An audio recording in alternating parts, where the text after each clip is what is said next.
Y en el número 16, recomendado por 14 listas de las 20 analizadas, se encuentra En busca del tiempo perdido, de Marcel Proust, compuesto por 7 libros publicados entre 1913 y 1927 en Francia. Obra cumbre de la literatura francesa del siglo XX, con la memoria involuntaria como eje central de los 7 volúmenes que la conforman.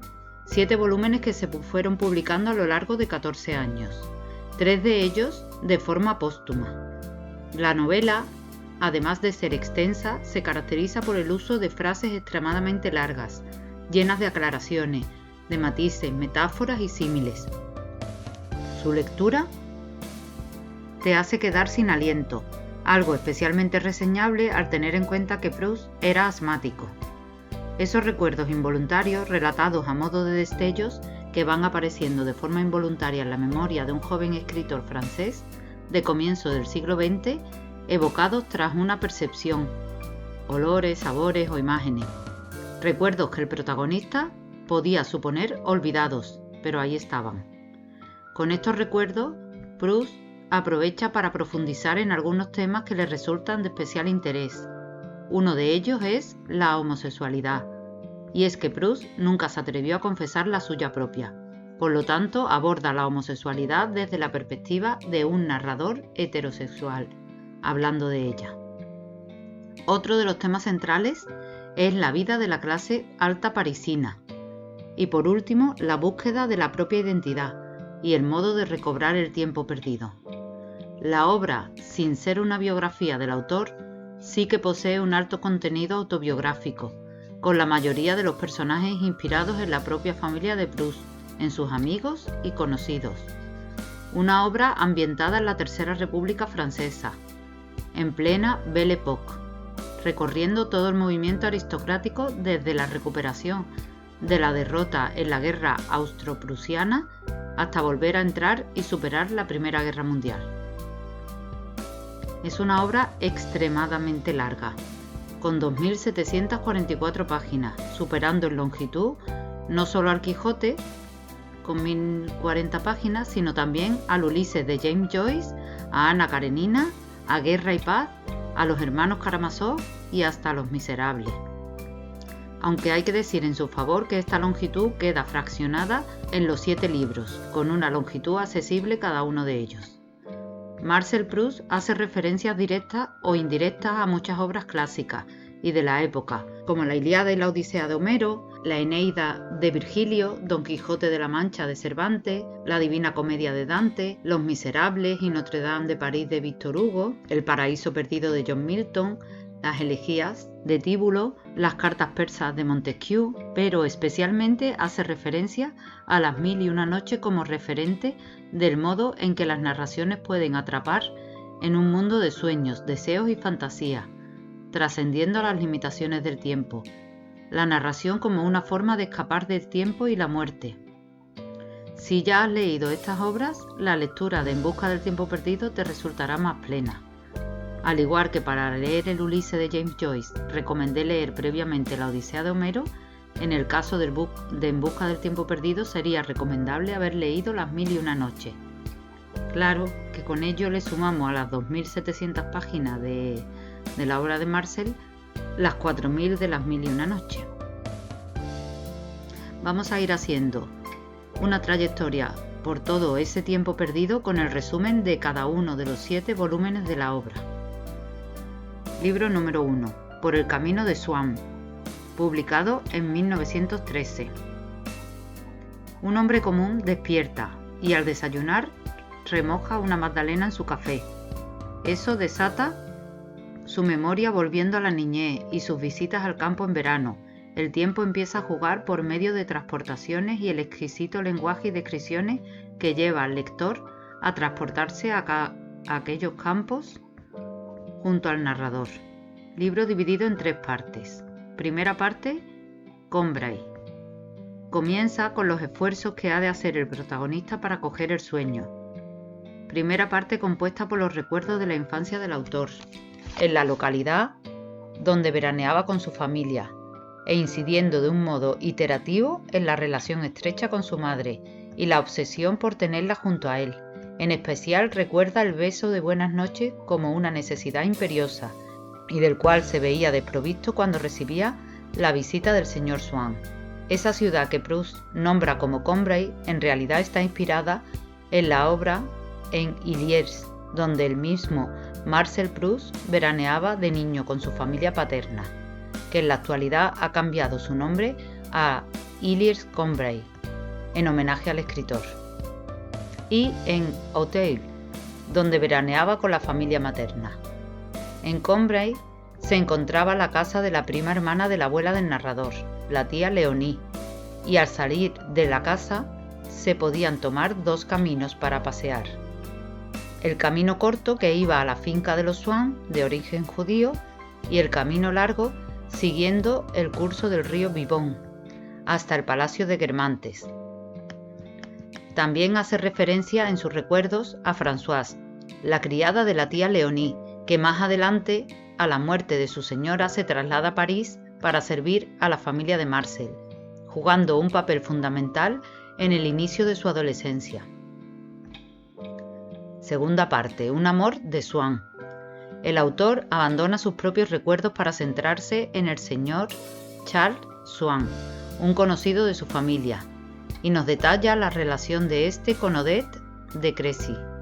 Swann, hombre de buena posición, atractivo, mujeriego, que disfrutaba de las mujeres sin llegar al punto de enamorarse, conoce a Odette, mujer de un estrato social inferior, con una extraña belleza que inicialmente no le resulta atractiva, con una personalidad que inicialmente le resulta repulsiva.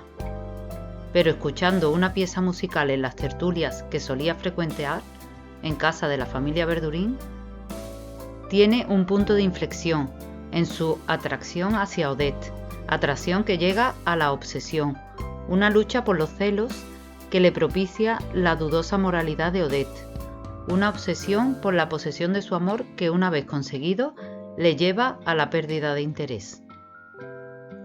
Tercera parte, nombre de tierras, el nombre.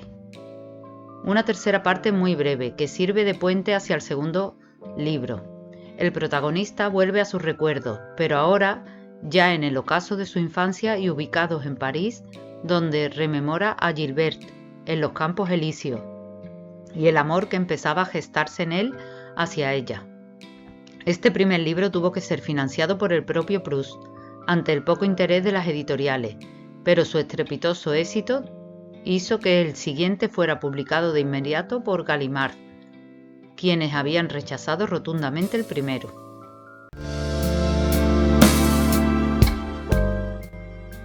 Libro número 2.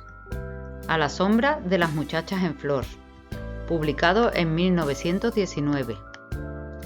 En este segundo libro se narra la adolescencia del protagonista, con sus principales motivos de preocupación y la historia de su primer amor, dividido en dos partes. Primera parte, a propósito de la señora Swann. Gilberte, esa chica que había encandilado al narrador al final del anterior libro, es ni más ni menos que la única hija de Charles Swann y Odette Crécy. Odette se había convertido en la señora Swann al conseguir que Charles le pidiera matrimonio, después de haber tenido una hija en común. La fascinación que el narrador siente por Gilberte sobrepasa a la persona, extendiendo la fascinación hacia toda la familia, y en especial hacia su madre, la señora Swann. A pesar de la mala opinión que la familia Swann les merece a sus padres, para el narrador ser admitido en ella se convierte en su único objetivo, y nos presenta cómo dirige todos sus esfuerzos a que tanto Gilberte como los padres de ésta lo incluyan en su círculo. Esfuerzos que dan sus frutos, ya que llega a convertirse en el mejor amigo de Odette, con grandes privilegios en la casa de esta en comparación a otros amigos. Aborda también otros temas de su interés en la adolescencia, narrados desde el recuerdo, como son la admiración hacia Bergot, escritor de la época, que le había inspirado a él mismo al ser escritor, la obsesión por ir a la ópera Fedra, salvando la prohibición de sus padres, y las altas expectativas que pone en ella, tanto como la desilusión cuando al fin consigue ir. También la influencia de un distinguido embajador, el señor Norpois, en la opinión pública, la de sus padres y la suya propia. La relación con Gilbert comienza a enfriarse por parte de ella, hasta que llega un momento en el que el mismo narrador decide cortar la relación intentando que sea ella la que vaya a buscarlo, y para ello acude frecuentemente a visitar a la señora Swann, cuando la hija no está en casa, fantaseando sobre lo que debe pensar Gilbert cuando le hablen de que ha estado allí. Es un periodo de su recuerdo en los que hacía todo por ella, pero sin ella. La segunda parte, Nombres del país, el país.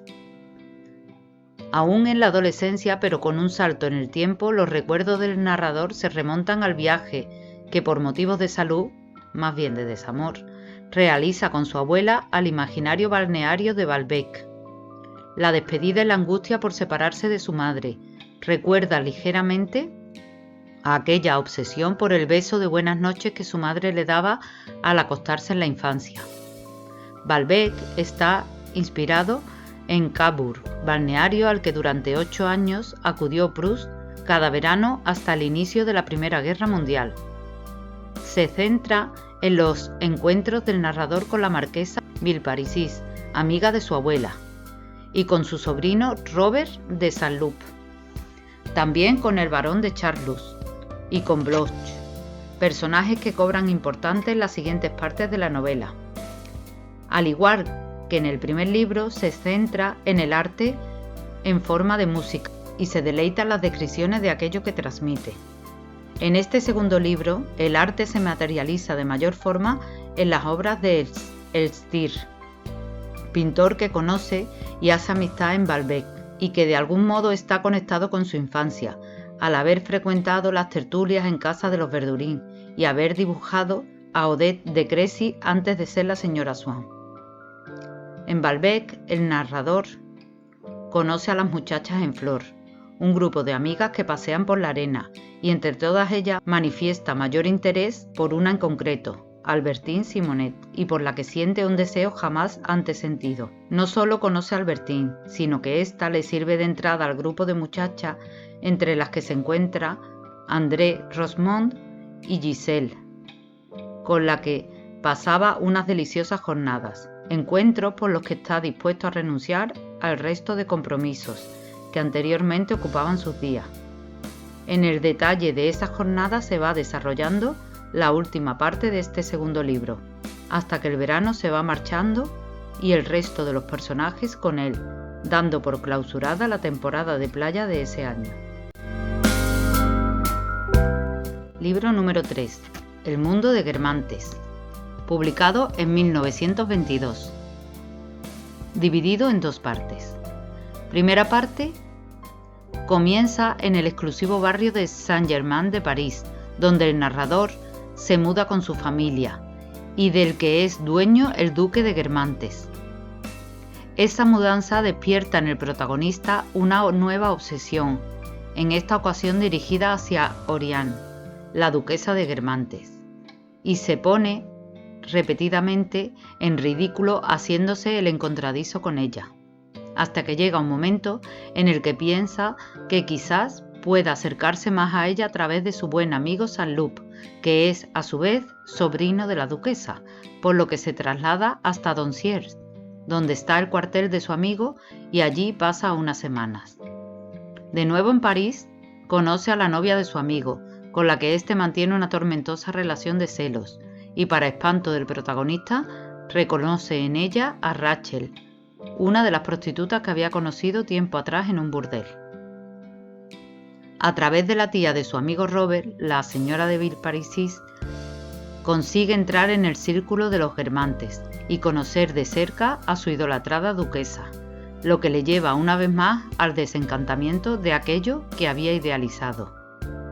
En esas reuniones de la alta sociedad se pone de manifiesto el tema que tenía dividido al país a finales del siglo XIX, el caso Dreyfus, algo muy contemporáneo con la época y que nos obliga a revisar de qué se trató para aquellos que no estamos al tanto de ese específico momento de la historia de Francia. pero que nos trae a colación algo atemporal, algo que está eternamente de actualidad, como es la masonería, el antisemitismo y el poder de la ubicua etnia judía. Dreyfus fue un capitán francés de origen judío, acusado de espionaje y sometido a un controvertido juicio que le condenó a la Isla del Diablo, dividiendo con ello a la sociedad francesa, entre aquellos que lo consideraban traidor y aquellos que pedían una revisión del juicio por considerarlo arbitrario por mor de sus orígenes judíos. Segunda parte. Inicia esta segunda parte con los pormenores de la enfermedad, decadencia y muerte de la abuela del protagonista, junto con todos los sentimientos que esta pérdida desencadena. Después el narrador se adentra en el intrincado mundo de los Guermantes, un mundo que le parece de tal exclusividad y excelencia que no puede llegar a percibirla una vez dentro. En lugar de ello, lo que percibe y nos transmite perfectamente son unas enrevesadas líneas genealógicas que siempre terminan en algún parentesco más o menos cercano. Al final del repaso por la línea de parentesco siempre aparece la palabra primo. Termina el capítulo con el anuncio del señor Swann de su cercana muerte y la banalización del anuncio por parte de los duques de Guermantes, quienes anteponen los compromisos sociales al dolor de su amigo. Libro número 4, Sodoma y Gomorra, publicado en 1923. Cuarto libro de la serie, dividido a su vez en dos partes, y dentro de estas la segunda dividida en 4 capítulos, donde se deja entrever de un modo más o menos explícito las relaciones homosexuales del señor Charlus, el príncipe de Guermantes, y de la propia Albertine, haciendo la distinción entre la condición de Sodoma, que hace referencia a las relaciones entre hombres, y la de Gomorra, en referencia a las relaciones entre mujeres. Primera parte, muy breve, en la que se narra cómo es el descubrimiento por parte del narrador de las relaciones sodomitas del barón de Charlus con el chaquetero de su tía, el señor Jupien. Este descubrimiento no hace más que confirmar lo que ya sabía de él. Segunda parte. Capítulo primero. En este capítulo primero habla de la recepción en casa de los príncipes de Guermantes con toda la sociedad y después de su relación con Albertine, así como la vuelta a Balbec, el señor de Charlus en la alta sociedad, representada con los encuentros de altas personalidades en las recepciones de su hermano y cuñada, los príncipes de Guermantes, en los que se realza el papel del señor Charlus entre los nobles. Un médico, el profesor E, sorprende al protagonista con esas recepciones de los príncipes de Guermantes, quien nunca imaginó que alguien de la categoría del profesor pudiera frecuentar un lugar como aquel. Faz característica de la señora Vaugoubert por su virilidad, y es que su marido compartía confidencias de Sodoma con el señor de Charlus, no faltando quien aseguraba que en aquella casa él llevaba las faldas y su mujer los pantalones. En su afán por encontrar quien le presentara al anfitrión, el narrador lo intenta con la señora de Arpajon, a pesar del poco poder de ésta en sociedad, poco poder que aún se vio más deteriorado al haber sido abandonada y sustituida por la duquesa de Surge-le-Duc como amante de Bassin, el duque de Guermantes. No tiene más suerte con la señora Gallardón, prima del señor Charlus, sin su sobrino Adalbert, vizconde de Corbusier, siendo finalmente alguien con menor poder social, el señor Broté, quien le presenta al príncipe, con quien estuvo hasta que lo abandonó por Swann. Nuestro protagonista fue a contemplar la fuente del jardín, el surtidor de Hubert Robert, que empapó a la señora Arpajon para la alegría del gran duque Vladimir. Habla también de la señora Timoleón d'Amoncourt de Citry, señora de Saint-Aubert, y otras mujeres de la alta sociedad con sus manías y peculiaridades. una curiosa conversación entre Swann y el príncipe de Guermantes, en la que el príncipe le confiesa a Swann que pese a haberse reconocido antidreyfusista,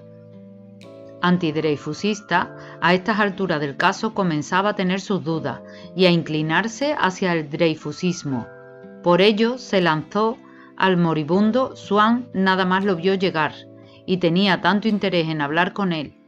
La recepción de los príncipes concluye para el narrador con la conversación con Swann y la confesión que le hace a este de no haber sentido celos nunca.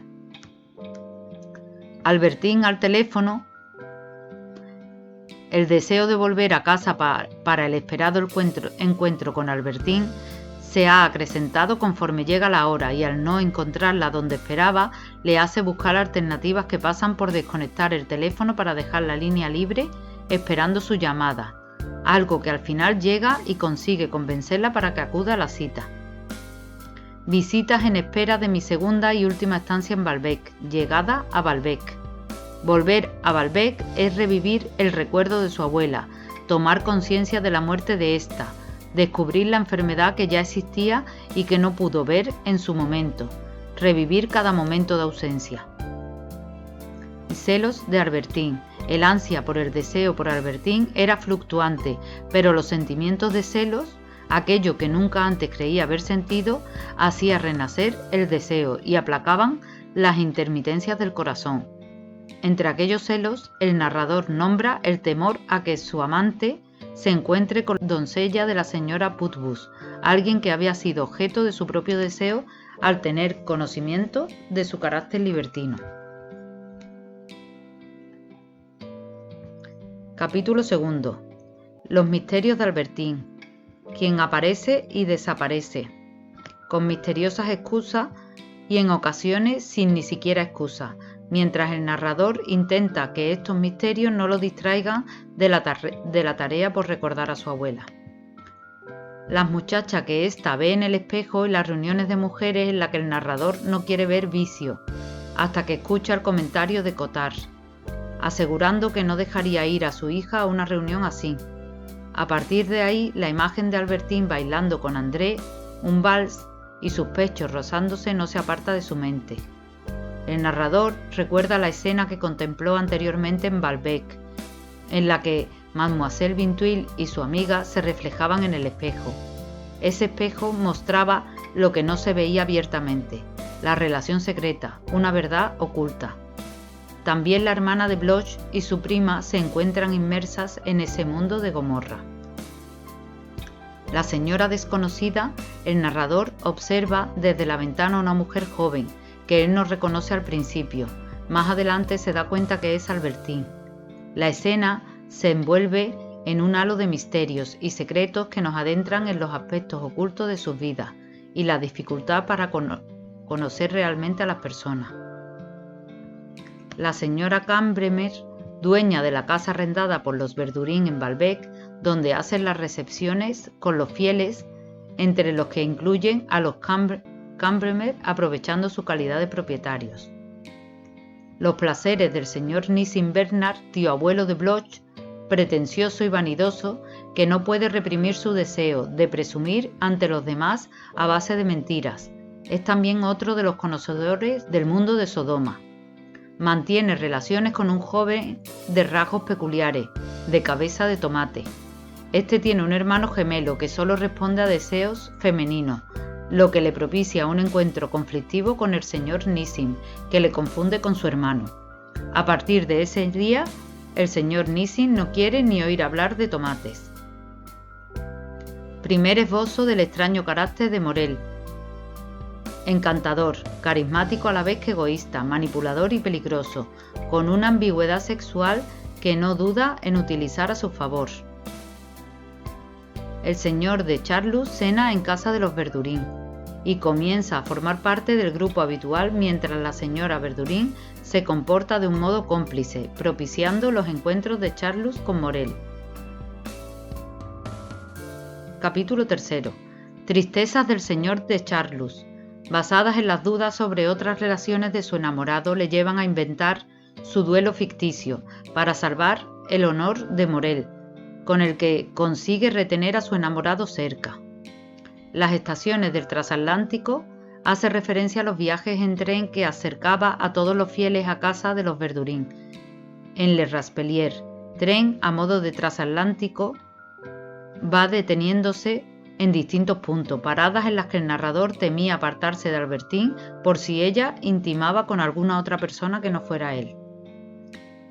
Cansado de Albertine, quiere romper con ella y aprovecha esta convicción para tranquilizar a su madre, sabiendo que ella no ve con buenos ojos la relación, le confiesa su determinación por abandonarla.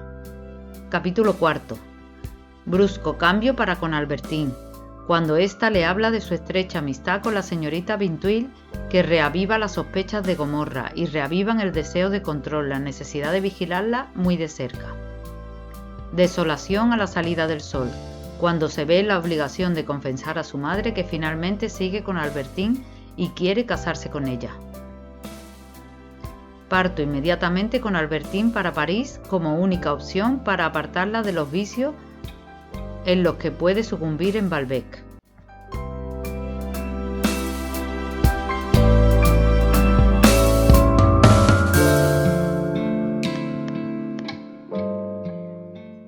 Quinto libro, La prisionera, publicado en 1925.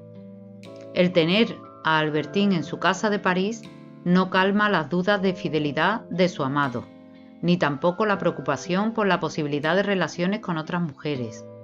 Incluso el deseo que pudiera tener resultaba un sufrimiento. Se preocupó por entusiasmarla con la moda y le buscó los mejores modelos, basándose en el estilismo de la duquesa de Guermantes. Las dudas por su verdadero enamoramiento y deseos de casarse con Albertine solo era combatible por el deseo que ésta causara en otros y mucho más en otras. Morel, con frágil moralidad, protagoniza encuentros con el príncipe de Guermantes, ajeno a la relación que le une con su amante, además de comprometerse con la hija de Jupien, un compromiso movido más por intereses libidinosos con terceros y terceras y por deseos de libertad imaginarios, que por el amor real hacia la futura desposada. En la relación de ambos se puede ver el carácter despótico de Morel, mediante insultos desmedidos que le llevan a la ruptura. En este libro se conoce el nombre del protagonista, cuando lee una nota que le ha enviado Albertine, y en la que se refiere a él como Marcel. El paso del tiempo trae una nueva muerte, en este volumen la de Bergot, algo que Marcel aprovecha para señalar la inmortalidad que alguien puede alcanzar a través de una obra de arte. En el caso de Bergot, literaria, que se queda en el mundo como estandarte de la persona que se va. En uno de esos innumerables encuentros sociales, Marcel se ve envuelto en un especial trato por parte de Brichot y el barón de Charlus. Se trata de una fiesta en casa de los Verdurin, a la que Marcel no ha querido que acuda Albertine, por temor a que se encontrara con la hija de Vinteuil, y durante la que Marcel no deja de acordarse de su amada, y a la que considera prisionera dentro de su casa. Es ahí donde Charlus tiene conocimiento de una carta de amor de la actriz, Lea, dirigida a su protegido Morel, algo sorprendente para Marcel, dado el conocido gusto de ésta por las mujeres. Esa velada en casa de los señores de Verdurin cobra especial importancia por ser auspiciada por Charlus en el concierto de su protegido Morel y la invitación que hace a la nobleza con motivo del concierto y con ello llevar la nobleza a las reuniones de los miércoles de los Verdurin. Pero esa nobleza ve como anfitrión al barón Charlus en lugar de a los Verdurin. Incluso intentan conseguir que su violinista Morel amenice sus fiestas, como es el caso de la prima del barón, la señora Mortemart. Para frustrar esos planes, la señora Verdurin opta por interceder entre los dos enamorados, consiguiendo que Morel le monte una escena al barón. Marcel se siente atormentado por la idea de que Albertine se sienta prisionera en su casa y decide abandonarlo. Para evitarlo, no se le ocurre otra cosa que fingir querer romper la relación, pedirle que se vaya. En otra ocasión reacciona violentamente ante ella. Y justo cuando Marcel está convencido de no necesitar a Albertine, Françoise le saca de su falso convencimiento al notificarle a primera hora de la mañana que la señorita Albertine ha pedido sus maletas y se ha marchado dejando una carta de despedida.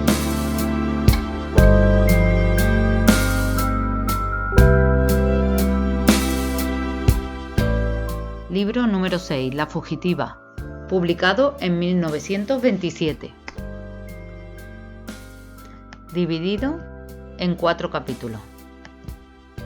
Primer capítulo, La pena y el olvido. La marcha de Albertine ocasiona en el ánimo de Marcel una serie de etapas que se van alternando, más que sucediendo, pasando de la negación más absoluta y convencimiento de que en breve estará de vuelta, a la desesperación por no tenerla y quererla recuperar, así como al consuelo por sentirse libre y pensar que el que se haya marchado es lo mejor. Sea como fuere, lo que predomina en Marcel es los esfuerzos porque Françoise no descubra su sufrimiento y que Albertine no piense que está desesperado sin ella. Descubre que Albertine se encuentra en Turena, en casa de su tía Bontemps, la señora Bontemps, e intenta valerse infructuosamente de su amigo Saint-Loup para forzar la vuelta de su amada.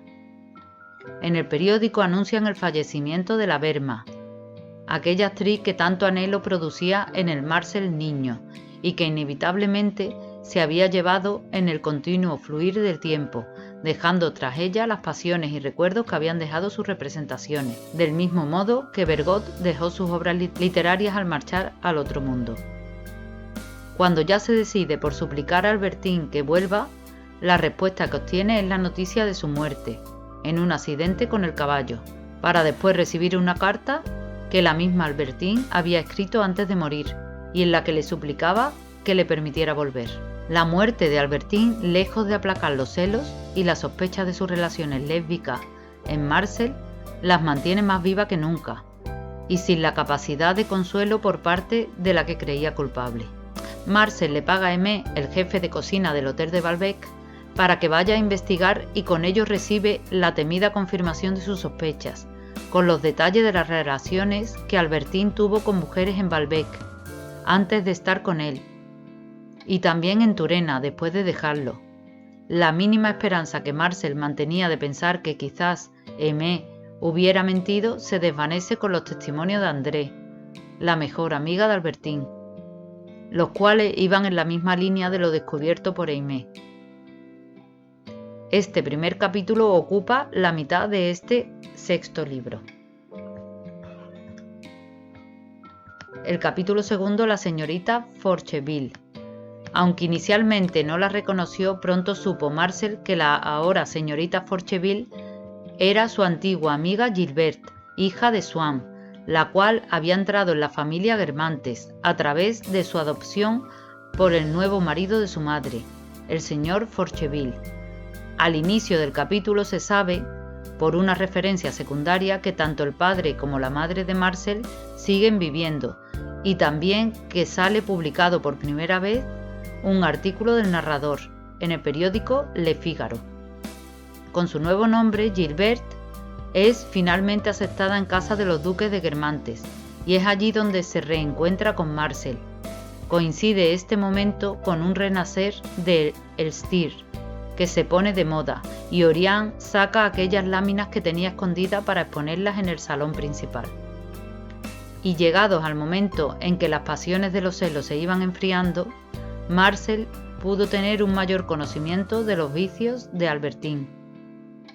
André le confesó las relaciones carnales que había tenido con ella, también cómo había conocido en casa de la señora Verdurin al joven Morel, quien seducía con artes masculinas a chicas para después entregarlas a Albertine, a los placeres femeninos, y que su afán por acudir a la recepción en casa de la señora Verdurin aquella noche no se debía a querer ver a la señorita Ventuil ni a su amiga, sino por acudir a un encuentro que le tenía preparado la anfitriona con su sobrino Octave.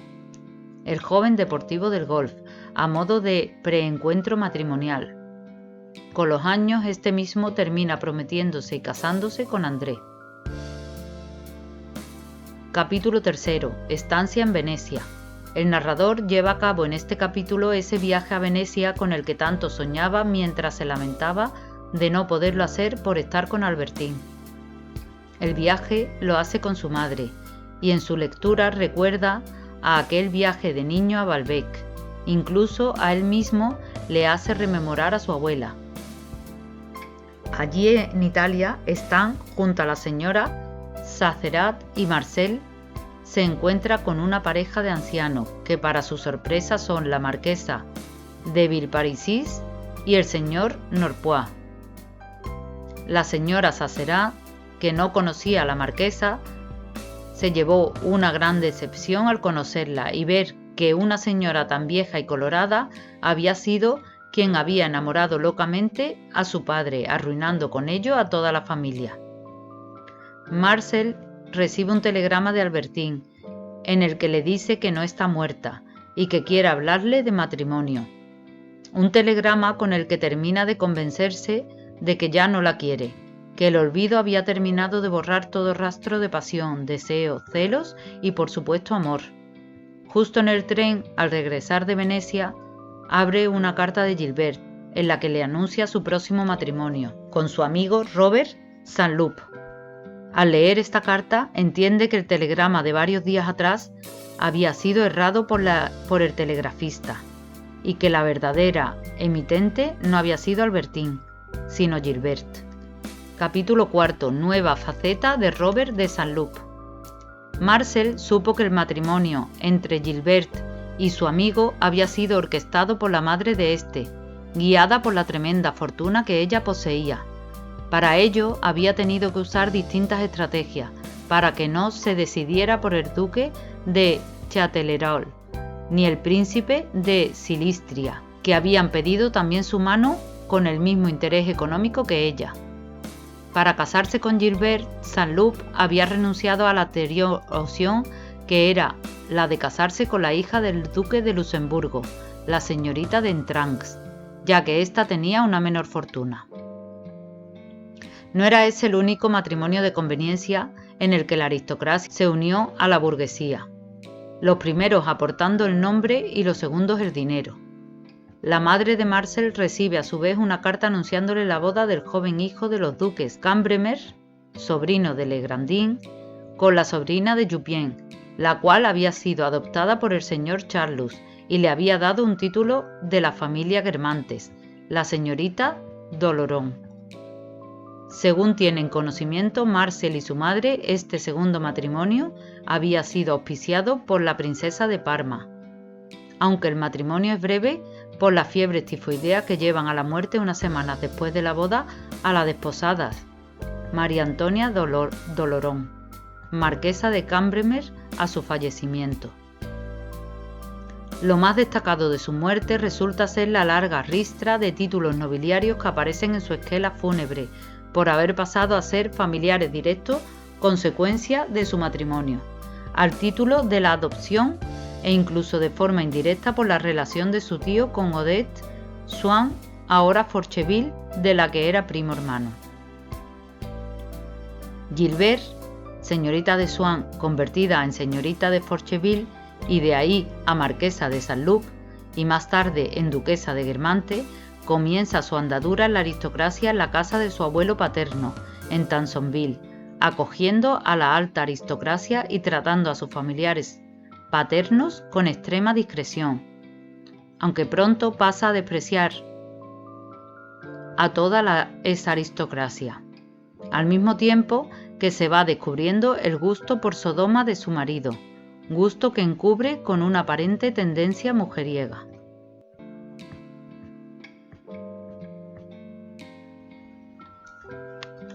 Y el séptimo y último libro, El tiempo recobrado, publicado en 1927. En esta última parte de En busca del tiempo perdido, Marcel Proust transporta al lector hacia muchos años después, cuando el tiempo ha hecho mella en todos los personajes, y el narrador descubre la razón por la que debe describir lo que ha vivido y visto, la necesidad de unir el presente y el pasado a través de un relato coherente. Con la transformación invertida de Saint-Loup se produce un alejamiento con respecto a Marcel, quien pasa a ser alguien de confianza para consolar a Gilbert. En la última noche que Marcel pasa en Tansonville, ahora convertida en la casa familiar del matrimonio Saint-Loup, lee un relato inédito de los diarios del célebre escritor Goncourt, donde descubre las historias de las reuniones en casa del matrimonio Verdurin, donde él había sido espectador directo sin ser consciente del privilegio que suponía, llegando a la conclusión de que la lectura nos enseña a realzar el valor de la vida. Se produce un paréntesis de numerosos años, durante los cuales el narrador dice haberse ausentado de París por su enfermedad, permaneciendo en una casa de salud de la que nada especifica. Durante ese periodo acudió a París a someterse a un reconocimiento médico en agosto de 1914, justo al inicio de la Gran Guerra. Más tarde, en 1916, tuvo que volver de nuevo, encontrándose con un París muy diferente, por los efectos de la guerra. Ávido de noticias de la guerra, acude a casa de la señora Verdurin, donde se reencuentra con muchos de los personajes del pasado. También recibe una carta de Gilbert, que se encontraba en su casa de Tansonville desde que empezó la guerra.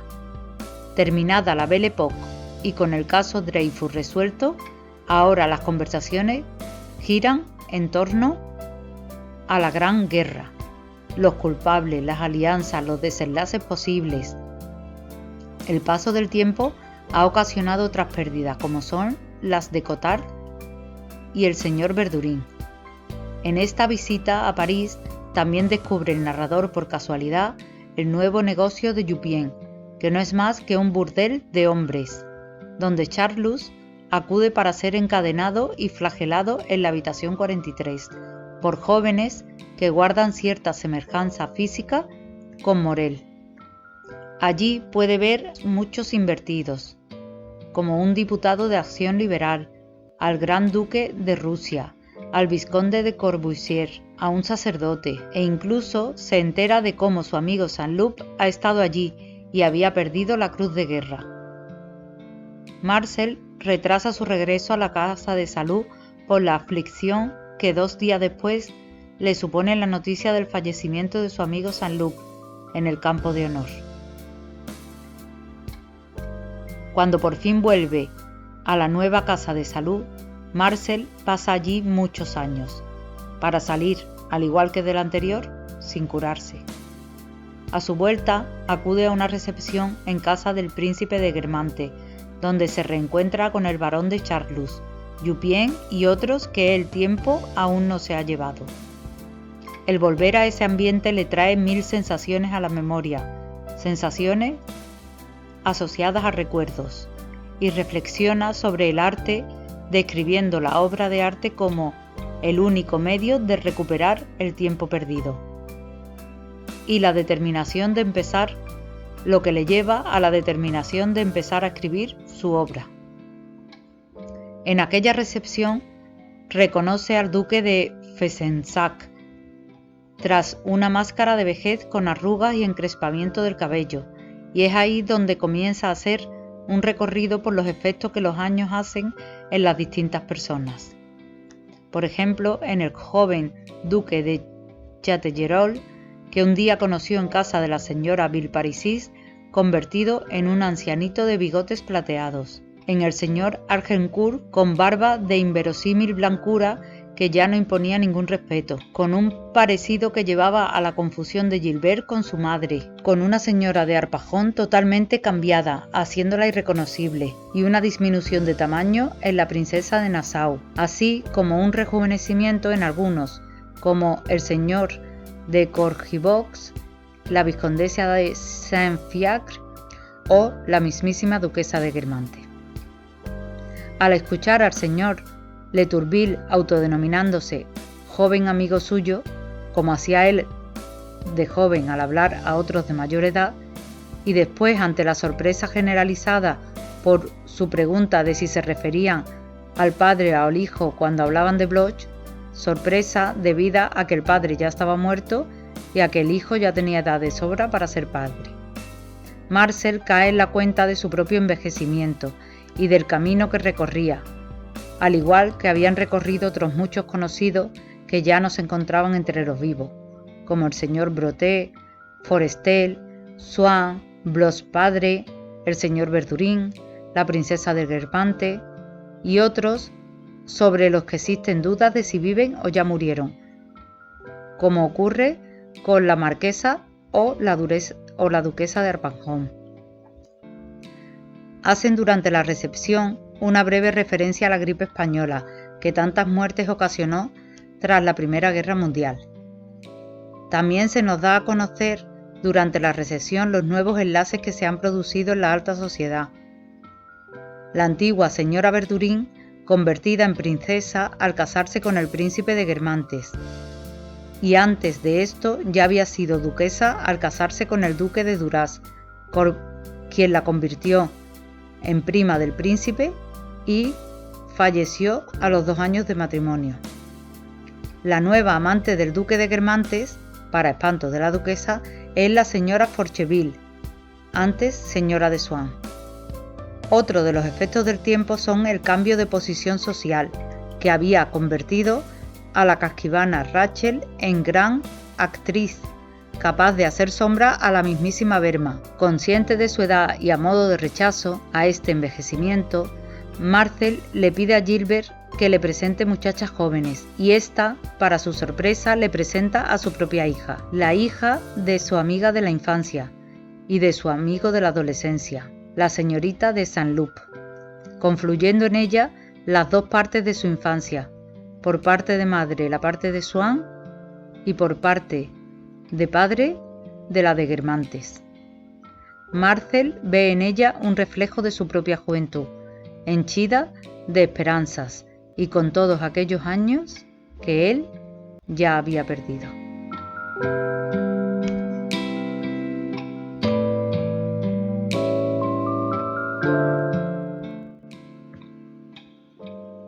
El autor, Marcel Proust, nació en 1871 en Auteuil, en el seno de una familia francesa adinerada, con frecuentes problemas de salud que le reportaban una extensa hiperprotección. Gracias a su desahogada situación económica, pudo dedicar toda su vida a lo que era su pasión, escribir. Marcel Proust prácticamente se recluyó en su casa para escribirla entre 1908 y 1922, el año de su fallecimiento. Por tanto, los últimos volúmenes fueron publicados de forma póstuma.